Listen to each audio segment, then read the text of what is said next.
ഭൂമിയിലെ സ്വർഗം, ലോകത്തിലെ ഏറ്റവും മനോഹരമായ രാജ്യം. അതെ, നമ്മൾ ഇന്ന് യാത്ര ചെയ്യുന്ന അതിമനോഹരമായിട്ടുള്ള സ്വിറ്റ്സർലൻഡിലൂടെയാണ്. പലപ്പോഴും ഫോട്ടോകളിലൂടെയും സിനിമകളിലൂടെയും മാത്രം ഞാൻ കണ്ടു പരിചയിച്ച സ്വിറ്റ്സർലൻഡ്, അതായത് എൻ്റെ സ്വപ്നം സാക്ഷാത്കരിച്ച് യാത്ര ചെയ്യുന്ന ഓരോ നിമിഷം. ഈ പച്ചപ്പും മലനിരകളും അവിടെയായിട്ടുള്ള ഫാം ഹൗസുകളും ഒക്കെ ശരിക്കും പറഞ്ഞാൽ അത്ഭുതവും ആശ്ചര്യവും ഒക്കെ എനിക്ക് തോന്നി. ഭൂമിയിൽ ഇങ്ങനെയും ഒരു സ്ഥലമുണ്ടോ? സ്വർഗതുല്യം എന്ന് തന്നെ പറയാം. സ്വർഗത്തിലൂടെ യാത്ര ചെയ്യുന്ന ഒരു അനുഭൂതി. ശരിക്കും പറഞ്ഞു കഴിഞ്ഞാൽ ഈ ഒരു രാജ്യത്തിന് ഒരുപാട് വിശേഷണങ്ങളുണ്ട്.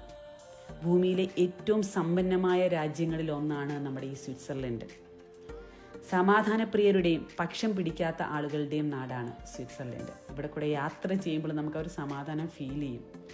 വളരെ സമാധാനത്തോടു കൂടി യാത്ര ചെയ്യാൻ പറ്റുന്ന ഭൂമിയിലെ സ്വർഗം എന്ന് നമുക്ക് 100% വിളിക്കാൻ പറ്റുന്ന ഒരു രാജ്യമാണ് സ്വിറ്റ്സർലൻഡ്. അതുപോലെ തന്നെ ആയുർദൈർഘ്യത്തിൻ്റെ കാര്യത്തിൽ 2ാം സ്ഥാനത്താണ് സ്വിറ്റ്സർലൻഡുകാർ.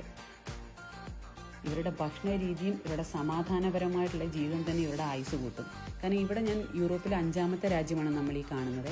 ഇവിടെ ഞാൻ ഇത്രയും ദിവസം ഫുഡ് കഴിച്ചപ്പോഴും നാടൻ മുട്ടയുണ്ടല്ലോ അത് കിട്ടുന്നുണ്ടായിരുന്നു. കാരണം ഇവിടുത്തെ ഫാം അത്രത്തോളം ഉണ്ട്, കൃഷിയിടങ്ങൾ അത്രത്തോളം ഉണ്ട്.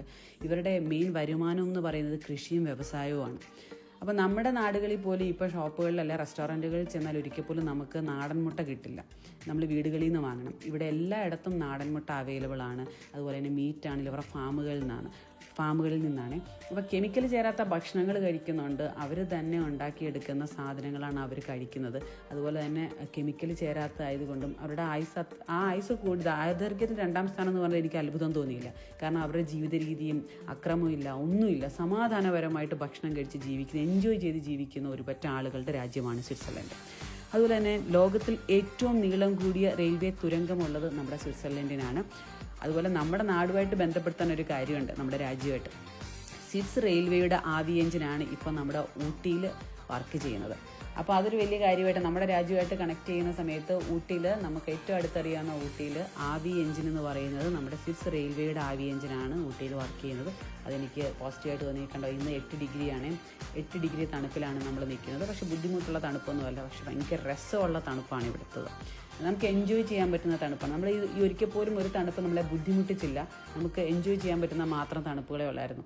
ഇത് കണ്ടോ വീടുകളാണിത്. നമുക്ക് കുറേ ഫാമും പാടങ്ങൾ അല്ലെങ്കിൽ കൃഷിയിടങ്ങളൊക്കെ കഴിഞ്ഞ് കഴിഞ്ഞാൽ കുറച്ചെടുത്ത് വീട് കാണും. അതാണ്ടോ ട്രെയിൻ പോകുന്നുണ്ടോ.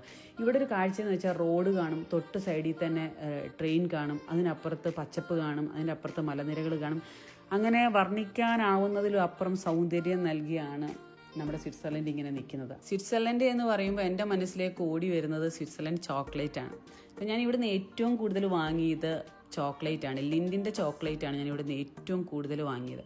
അപ്പോൾ ലിൻഡ് അതുപോലെ തന്നെ നമ്മുടെ ടോബ്ലറോണൊക്കെ ഇവിടെ ഉണ്ടാക്കുന്നതാണ്. അപ്പം നമുക്കറിയാവുന്ന കുറച്ച് പേരുകൾ മാത്രമാണിത്. പക്ഷേ ഇവിടെ ഉണ്ടാക്കുന്ന എല്ലാ ചോക്ലേറ്റുകളും ടേസ്റ്റിയാണ്.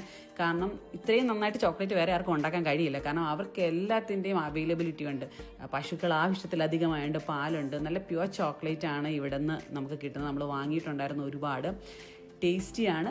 വിലയ്ക്കൊന്നും വലിയ കുറവൊന്നുമില്ല, നല്ല വിലയൊക്കെയാണ്. പക്ഷെ അത്രത്തോളം ടേസ്റ്റും അതിന് കിട്ടുന്നുണ്ട്. നമ്മൾ വില കൊടുത്താലും അത്രയും ടേസ്റ്റി ആയിട്ടുള്ളത് വില നോക്കാതെ നമ്മൾ വാങ്ങുന്നത് ഇവിടുന്ന് ശരിക്കും പറഞ്ഞാൽ ചോക്ലേറ്റുകളാണ്. ഞാൻ ഒരുപാട് വാങ്ങിയിട്ടുണ്ടായിരുന്നു. അപ്പോൾ അതെനിക്ക് ഏറ്റവും കൂടുതൽ ഞാൻ ടേസ്റ്റ് ചെയ്തിട്ടാണ് കുറേയൊക്കെ വാങ്ങിയത്. പലതിൻ്റെ പേരറിയത്തില്ലായിരുന്നു, കുറേയൊക്കെ വാങ്ങി നമ്മൾ കയ്യിൽ വെച്ചിട്ടുണ്ടായിരുന്നു. അപ്പോൾ എനിക്ക് വെർഗാനി ചോക്ലേറ്റ്സ് ഭയങ്കര ഇഷ്ടം. അപ്പോൾ അത് ഞാൻ പാരീസിൽ നിന്നാണ് ഞാൻ വെർഗാനിയുടെ ചോക്ലേറ്റ് വാങ്ങിയിട്ടുണ്ടായിരുന്നു. അപ്പോൾ ഇവിടെ വന്നപ്പോൾ സ്വിറ്റ്സർലൻഡിൽ വന്നപ്പോൾ ലിൻഡിൻ്റെ ചോക്ലേറ്റ്, ഇവിടുത്തെ ഏത് ചോക്ലേറ്റ് എടുത്താലും ലോക്കൽ ഒരു ചെറിയ ചോക്ലേറ്റ് എടുത്താൽ പോലും ടേസ്റ്റിയാണ്. അവരുടെ ഉണ്ടാക്കുന്ന കഴിവ് കൊണ്ടായിരിക്കും, അല്ലെങ്കിൽ അതിൻ്റെയൊക്കെ അവൈലബിലിറ്റി കാരണമായിരിക്കാം, ഈ പാലിൻ്റെയൊക്കെ അവൈലബിലിറ്റി കാരണമായിരിക്കും ചോക്ലേറ്റിന് ഇത്രയും ടേസ്റ്റ് എന്ന് എനിക്ക് മനസ്സിലായത്. പിന്നെ ഈ രാജ്യത്തെ പറ്റി പറയുകയാണെങ്കിൽ 4 ഭാഷകൾ ഇവർ ദേശീയ ഭാഷയായിട്ട് അംഗീകരിച്ചിട്ടുണ്ട്. German, French, Italy, Roman. അതുപോലെ തന്നെ ഇവിടെ നമ്മുടെ യൂറോപ്യൻ യൂണിയനിൽ എവിടെ നോക്കിയാലും നമ്മൾ കൊടുക്കുന്ന ക്യാഷ് എന്ന് പറഞ്ഞാൽ യൂറോ ആയിരിക്കും. അപ്പോൾ നമ്മളെല്ലാം കയ്യിൽ കരുതിയത് യൂറോ ആണ്. പക്ഷേ സ്വിറ്റ്സർലൻഡിൽ വന്നു കഴിയുമ്പോൾ ഫ്രാങ്ക് ആണ് ഇവിടുത്തെ ക്യാഷ് എന്ന് പറയുന്നത്. അപ്പോൾ നമ്മൾ ഫ്രാങ്ക് ആണ് ഇവിടെ കൊടുക്കേണ്ടത്.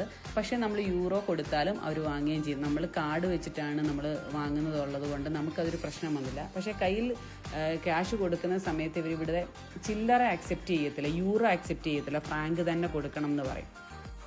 അപ്പോൾ ഫ്രാങ്ക് ഇല്ല എന്നുണ്ടെങ്കിൽ യൂറോ നോട്ടുകൾ എടുക്കും, ചില്ലറ എടുക്കില്ല. അപ്പോൾ അതിൽ എനിക്കൊരു വ്യത്യസ്തമായിട്ട് തോന്നിയത് യൂറോപ്യൻ യൂണിയനിൽ യൂറോ ഇല്ലാത്ത ഒരേ ഒരു രാജ്യം സ്വിറ്റ്സർലൻഡാണ്. അവിടെ യൂസ് ചെയ്യുന്നത് ഫ്രാങ്കാണ്. അപ്പോൾ എനിക്ക് മനസ്സിലായ ഒരുപാട് കാര്യങ്ങൾ ഞാൻ നിങ്ങളോട് സ്വിറ്റ്സർലൻഡിനെ പറ്റി പറഞ്ഞു തന്നു. അപ്പോൾ ഏറ്റവും നല്ല രാജ്യം, ഒരിക്കലെങ്കിലും ജീവിതത്തിൽ വിസിറ്റ് ചെയ്യേണ്ട ഒരു രാജ്യമാണ്. ഇനി എന്നോട് ചോദിക്കുകയാണ് ഇനിയും പോയ രാജ്യങ്ങളിൽ ഏതിലാണ് ഇനിയും പോകേണ്ടതെന്ന് ചോദിച്ചു കഴിഞ്ഞാൽ 1000 വട്ടം ഞാൻ സ്വിറ്റ്സർലൻഡേ പറയത്തുള്ളൂ. കാരണം അത്രത്തോളം സമാധാനമുള്ള, അത്രത്തോളം പ്രകൃതി ഭംഗിയുള്ള, അത്രത്തോളം നല്ല ക്ലൈമറ്റുള്ള ഒരു രാജ്യം ഞാൻ ഇതുവരെ വേറെ കണ്ടിട്ടില്ല. അപ്പോൾ ഇവിടെ 3 ദിവസം നമ്മൾ സ്റ്റേ ഉണ്ടായിരുന്നു. ഈ 3 ദിവസവും നമുക്ക് മതി വരാതെ നമ്മൾ സ്റ്റേ ചെയ്ത അതെങ്കിൽ കണ്ടു കൊതി തീരാത്ത ഒരു സ്ഥലം ഏതാണെന്ന് ചോദിച്ചു കഴിഞ്ഞാൽ അത് സ്വിറ്റ്സർലൻഡാണ്. അപ്പോൾ നമ്മൾ ട്രാവൽ ചെയ്ത് TTC ദ ട്രാവൽ കമ്പനിയോടൊപ്പമാണ്. അപ്പോൾ നിങ്ങൾക്ക് യൂറോപ്പിലേക്ക് പോകാൻ താല്പര്യമുണ്ടെങ്കിൽ താഴെ കാണുന്ന നമ്പറിൽ കോൺടാക്റ്റ് ചെയ്യാം. അപ്പോൾ നമ്മളുടെ ഓരോ ദിവസത്തെയും കാര്യങ്ങൾ ഞാൻ ഈ വീഡിയോയിൽ ഇടുന്നുണ്ട്. ഡേ 1 മുതൽ ഈ നിമിഷം വരെയുള്ള കാഴ്ചകൾ ഞാൻ വീഡിയോയിൽ ഇട്ടിട്ടുണ്ട്. ഒരിക്കലെങ്കിലും യാത്ര ചെയ്യാൻ അവസരമുണ്ടെങ്കിൽ യാത്ര ചെയ്യുക. ഒരിക്കലും നഷ്ടമാവില്ല. വളരെ വളരെ വളരെ രസകരമായിട്ടുള്ള അനുഭവങ്ങൾ സമ്മാനിക്കും. Thank you so much. നാളെ സ്വിറ്റ്സർലൻഡിൻ്റെ കിഡിലൻ വീഡിയോയുമായിട്ട് കാണാം. അതുവരയ്ക്കും ബൈ ബൈ.